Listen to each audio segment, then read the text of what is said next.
السلام علیکم ورحمۃ اللہ وبرکاتہ۔ آج ہم دیکھیں گے وہ کون سے اعمال ہیں جن کے کرنے سے روزہ ٹوٹ جاتا ہے، روزہ متاثر ہوتا ہے۔ تو ہم جانتے ہیں کہ روزے کی حالت میں کھانے پینے سے روزہ ٹوٹ جاتا ہے، چونکہ اللہ فرماتا ہے کلوا واشربوا حتی یتبین لکم الخیط الابیض من الخیط الاسود مطلب فاتم الصیام علی اللیل، کہ کھاؤ اور پیو یہاں تک کہ صبح صادق ظاہر ہو جائے اور پھر رات تک روزہ مکمل کرو۔ اس قرآن کی آیت سے معلوم ہوتا ہے کہ رات میں کھانا ہے، صبح صادق کے ہونے سے پہلے پہلے کھانا ہے اور پھر رات تک جو ہے روزہ کو مکمل کرنا ہے۔ اسی طرح سے اللہ کے نبی فرماتے ہیں، بخاری شریف کی حدیث ہے، حدیث قدسی ہے، اللہ فرماتا ہے یترک الطعام وشرابہ وشہوتہ من اجلی، کہ بندہ میری خاطر میری وجہ سے میری رضا کے لیے کھانا پینا چھوڑتا ہے اور اپنی شہوات کو قبول کرتا ہے، اپنی بیوی کے پاس نہیں جاتا، اپنی بیوی سے ہم بستری مجامت نہیں کرتا ہے۔ تو اس سے معلوم ہوا کہ روزے کی حالت میں نہ کھانا ہے نہ پینا ہے اور نہ ہی بیوی سے ہم بستری کرنا ہے۔ تو معلوم ہوا کہ اگر کوئی ایسا کرتا ہے تو اس سے روزہ ٹوٹ جاتا ہے، اس کو قضا دینی پڑے گی۔ لیکن اس میں اختلاف ہے، بعض لوگ کہتے ہیں کہ فدیہ دینا پڑے گا، لیکن صحیح بات ہے قضا کرنی ہوگی۔ اور دوسری بات ہے قے کرنا۔ اگر کوئی جان بوجھ کے قے کرتا ہے، قے خود سے ہوتا ہے تو کوئی بات نہیں ہے، کوئی جان بوجھ کے قے کرتا ہے تو اس سے بھی روزہ ٹوٹ جاتا ہے، کیونکہ اللہ کے نبی کی حدیث ہے، ابو داؤد شریف کی حدیث ہے، من ذرأہ قیء، جس کے بعد قے خود سے ہو جائے وہ روزہ مکمل کرے، پورا کرے، اس سے روزہ ہو جائے گا۔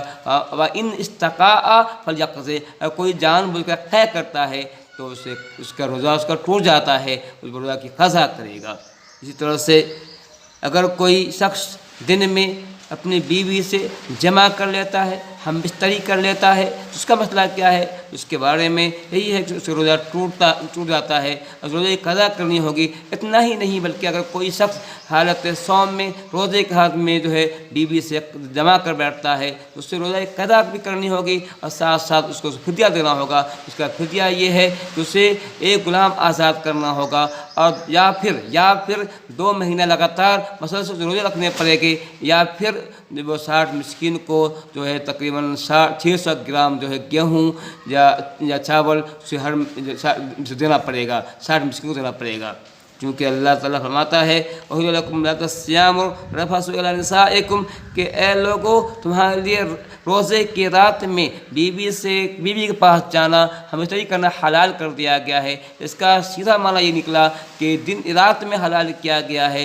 دن میں تمہارے لیے حرام ہے، اگر کوئی ایسا کرتا ہے اس کو سزا دینی ہوگی۔ ایک اور حدیث بخاری شریف کے اندر بھی ہے، مسلم میں بھی ہے، ابو داؤد کئی کتابوں میں حدیث موجود ہے۔ آپ صلی اللہ علیہ وسلم کے پاس ایک آدمی آتا ہے، کہتا ہے یا رسول اللہ ہلکت، اللہ رسول میں ہلاک ہو گیا۔ آپ نے پوچھا مالک، تمہیں کیا ہو گیا، تیرا معاملہ کیا ہے؟ وہ کہتا ہے وقعت علی امرأتی فی رمضان وانا صائم، کہ میں روزے کی حالت میں رمضان میں اپنی بیوی کے پاس جا بیٹھا، بیوی سے ہم بستری کر بیٹھا، بیوی سے مجامت کر بیٹھا۔ آپ نے فرمایا کہ تم جو ہے روزے کی قضا بھی کرو، اور کہا کہ تم جو ہے ساتھ تمہیں جو ہے اس کے فدیہ ادا کرنا ہوگا۔ کہ فدیہ یہ ہے کہ تمہیں اب فرمایا کیا تمہارے پاس غلام ہے؟ کہا نہیں۔ کہا تمہیں غلام آزاد کرنا ہوگا۔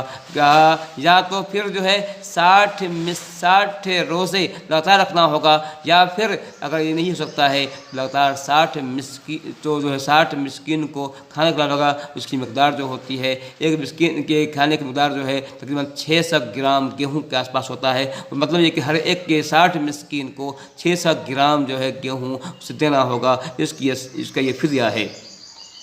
اسی طرح سے اگر کوئی جان بوجھ کر مزدنی کرتا ہے اور اس طرح اس کو انزال ہو جاتا ہے، اس سے روزہ ٹوٹ جاتا ہے۔ اسی طرح سے اگر کوئی اپنی بیوی سے بوس اور کنار کرتا ہے، اس میں مباشرت کرتا ہے، ساتھ سوتا ہے اور پھر اس کو شہوت جاگتی ہے، بیدار ہوتی ہے، اور اس سے انزال ہو جاتا ہے، اس سے بھی اس کا روزہ ٹوٹ جاتا ہے، اس کا روزہ ٹوٹ جائے گا۔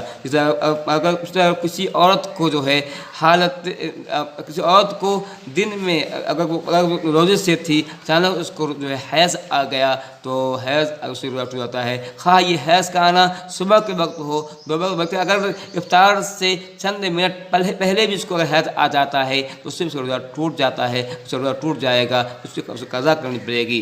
اگر کسی عورت کو یہ احساس ہو کہ اس کو جو ہے خون نیچے اتر رہا ہے، لیکن خون ابھی اترا نہیں ہے، جہاں تک کہ جو ہے افطار کا وقت ہو جاتا ہے، افطار کر لیتی ہے، تو پھر اس کا جو روزہ ہو جائے گا۔ ہاں مطلب یہ ہوا، اس کا یہ مطلب یہ ہوا کہ اگر صرف جو ہے اگر احساس ہوتا ہے کہ اس کا خون اتر رہا ہے، اس کا اثر کپڑے پر نہیں پڑا ہے، تو خون اس کو باہر دکھائی نہیں پڑا ہے، اس روزہ ہو جائے گا۔ ہاں اگر خون نکل آیا ہے تو افطار سے پہلے تو اس کا روزہ نہیں ہوگا، روزہ ٹوٹ جائے گا۔ صحیح مسئلہ یہی ہے، نفاس کے اندر بھی یہی معاملہ ہے۔